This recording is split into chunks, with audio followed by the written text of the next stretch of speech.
आणि जिकडे बघाव तिकडं जिकडे बघाव तिकडं सगळी लंकेमध्ये असणारी आग लावून टाकली आपलं लंका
अशा पद्धतीने या ठिकाणी असणारा ती लंका असणारा लंका दहन आपण 2 मिनिटात संपवलं.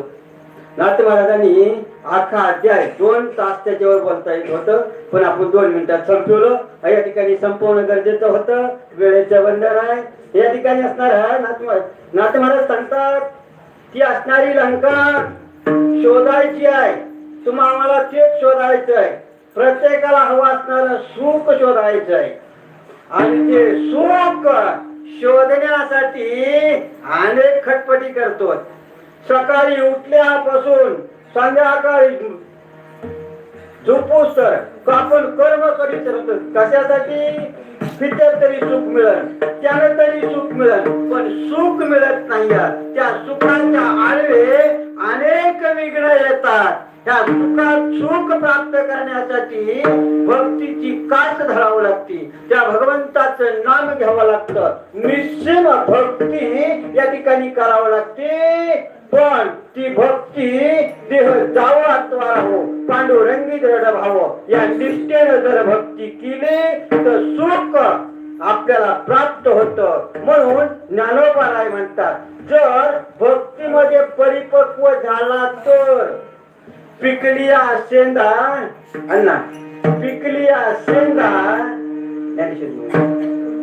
कडूपणे गेले.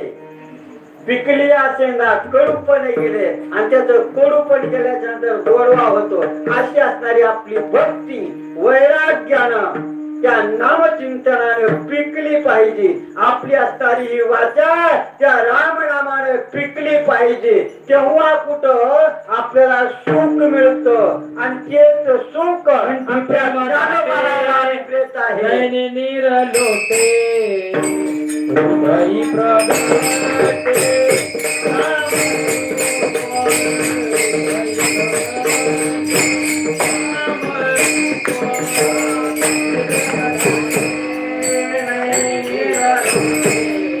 हृदयी प्रगटे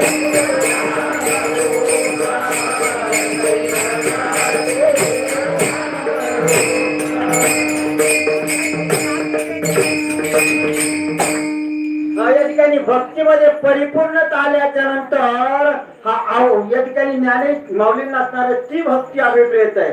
आणि ती भक्ती जर साध्य झाली तर अवघाची संसार सुखाचा होतो असं माऊली म्हणतात. ते सुख मिळवायचंय तर मग असणाऱ्या भगवंताची भक्ती करा, त्या हनुमंतरायाची भक्ती करा, त्या भगवंताचं नामचिंतन करा, निष्ठेने घ्या, नित्य नेमाने घ्या. यश नेमानामी हे प्राणी दुर्लभ नित्य नेमान